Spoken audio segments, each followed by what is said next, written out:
wabarakatuh. Waalaikumsalam warahmatullahi wabarakatuh. Selamat siang, salam sejahtera yang terhormat Ibu Guru Ekonomi Lintas Minat dan para hadirin yang berbahagia. Pertama-tama, marilah kita panjatkan puji syukur kepada Allah Subhanahu wa Ta'ala karena telah memberikan rahmat kesehatan dan keselamatan sehingga kita masih dapat berkumpul bersama di ruang kelas ini. Sebelum memulai pemaparan materi, izinkan saya memperkenalkan kelompok kami yang beranggotakan saya sendiri, Siti Rahmawati, selaku anggota kelompok sekaligus moderator yang akan memimpin jalannya presentasi pada hari ini. Adapun anggota kelompok lainnya yaitu Muhammad Zaki Hares, Alfian Fikri Hadi, Pipin Utiari Sri Mufidah, Aprilia Saputri, Najwa Syabila Maudi, Rahma Amalia Paramiska, dan Soraya Rasati Latifah. Baik, topik yang akan kita bahas pada hari ini melalui presentasi yaitu menjelaskan kerjasama regional. Baik, awal dari pemaparan materi akan disampaikan oleh pembicara kami yang pertama yaitu Najwa. Kepada Najwa saya persilahkan. Baik, terima kasih. Akan saya lanjutkan.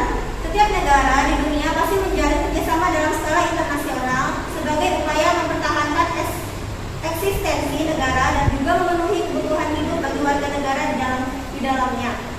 Hubungan internasional ini dapat berwujud dalam berbagai bentuk, salah satunya adalah kerjasama regional. Pengertian kerjasama regional adalah kerjasama yang dijalin suatu negara dengan negara-negara lainnya yang berdekatan di suatu kawasan atau wilayah. Kerjasama ini penting karena umumnya negara yang berdekatan memiliki kesamaan karakteristik, tujuan dan masalah yang dihadapi yang belum tentu dihadapi oleh kawasan lain. Tujuan kerjasama regional yaitu adanya kerjasama regional adalah untuk memasarkan produk antar negara, memperoleh material yang dibutuhkan, menguatkan perekonomian dan stabilitas kawasan, serta menjalin semacam persahabatan.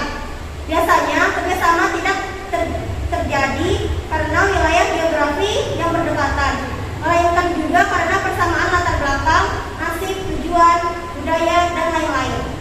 Baik, saya kembalikan kepada moderator. Baik, terima kasih. Pemaparan materi selanjutnya akan dibacakan oleh Rahma. Kepada Rahma saya persilahkan. Baik, terima kasih. Saya akan melanjutkan, yaitu ciri-ciri kerjasama regional. Berikut adalah beberapa ciri kerjasama regional diantaranya: melibatkan lebih dari 2 negara, dilakukan untuk mengatasi masalah bersama di suatu kawasan, terjadinya pertukaran barang dan jasa antara beberapa negara atau ekspor dan impor. Dan terakhir, kerjasama regional berada dalam satu wilayah, yaitu satu kawasan Asia. Baik, saya kembalikan kepada moderator. Baik, pemaparan materi selanjutnya akan dibacakan oleh Pipin. Kepada Pipin saya persilahkan. Baik, terima kasih. Akan saya lanjutkan. Jenis-jenis kerjasama regional. Berikut ini beberapa jenis-jenis regional menurut Stephen L. G. Smith, diantaranya: A. Regional a priori. Pada regional a priori ini, sebuah wilayah dibuat atau dibentuk karena memiliki pandangan politik yang sama. Wilayah regional a priori tidak dibuat secara metodologis dari regionalisasi, melainkan unsur kesamaan yang lebih bersifat individual. B. Regional fungsional. Istilah yang paling umum digunakan lebih mengacu pada regional fungsional. Regional fungsional merupakan wilayah yang dibuat berdasarkan tinggi rendahnya interaksi antar negara atau kawasan di permukaan bumi.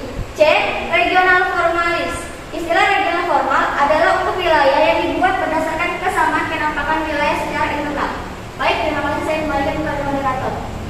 Baik, pemaparan materi selanjutnya akan dibacakan oleh Alfian. Kepada Alfian saya persilahkan. Baik, saya terima.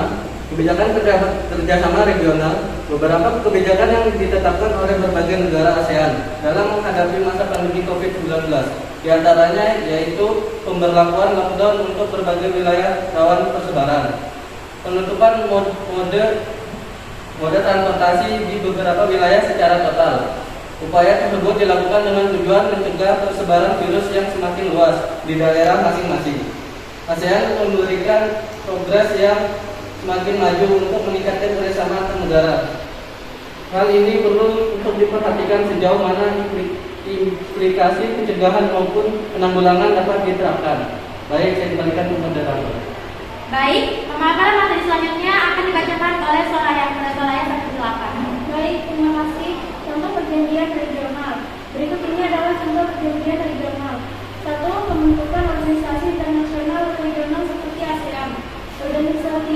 American States, North Atlantic Treaty Organization, Eropa Union, dan Organization of African Unity. 2. Perlindungan hak asasi manusia di kawasan tertentu, misalnya Eropa Convention on Human Rights, Protocol to the African Charter on Human and Peoples Rights on the Rights of Women in America.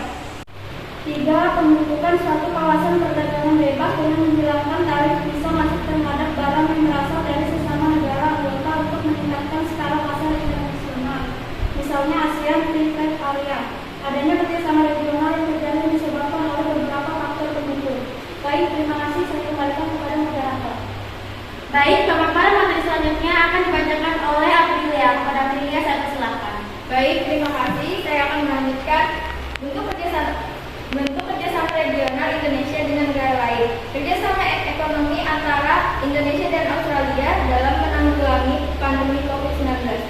Australia John Frydenberg dan Menteri Keuangan Sri Mulyani Indrawati mengumumkan pinjaman dari Australia kepada Indonesia sebesar 1,5 miliar dolar Australia dengan masa pembayaran kembali selama 15 tahun. Pemberian pinjaman ini merupakan wujud kerjasama strategis yang komprehensif serta kemitraan yang kuat antara Australia dan Indonesia.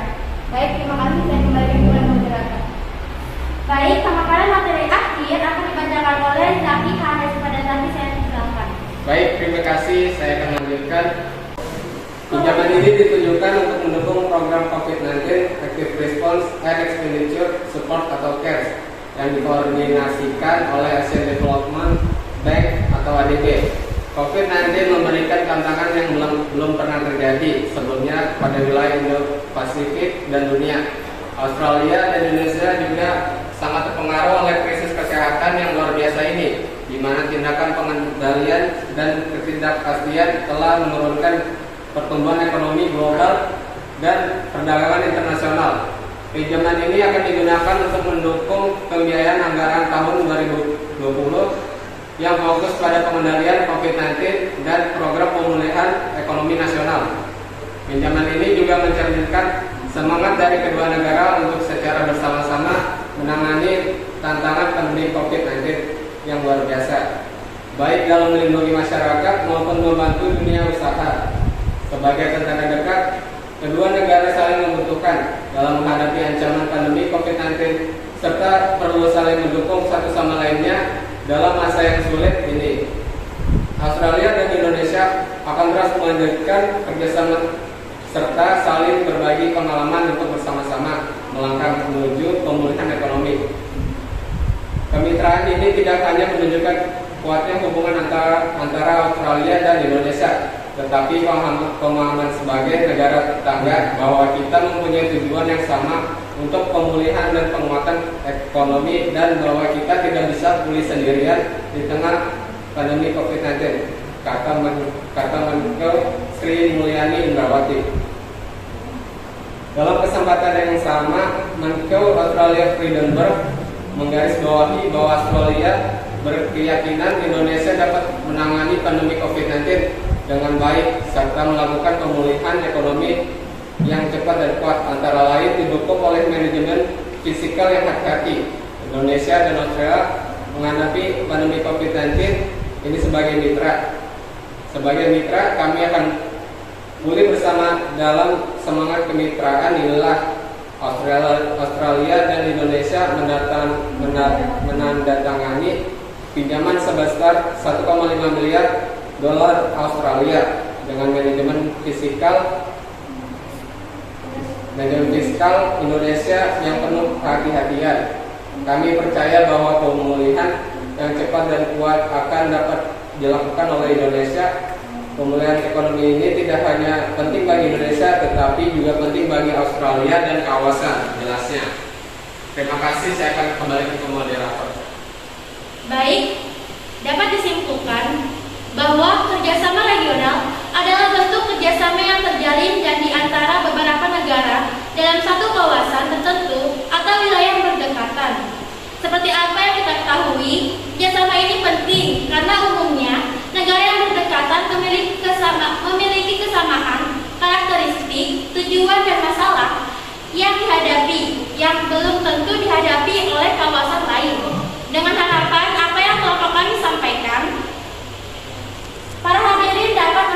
dengan baik. Saya juga berterima kasih kepada para hadirin yang sudah menyimak dan mendengarkan presentasi dari kelompok kami. Baik, kita sudah berada di penghujung presentasi. Sebelum mengakhiri, saya mohon maaf untuk kurang lebihnya dalam bentuk kata yang tak pantas terucap selama berjalannya presentasi ini. Karena sempurna itu bukanlah nilai 100. Ini tidak akan pernah mencapai puncak terbaik, melainkan kita diberi ladang amal untuk lebih baik. Wassalamualaikum warahmatullahi wabarakatuh. Waalaikumsalam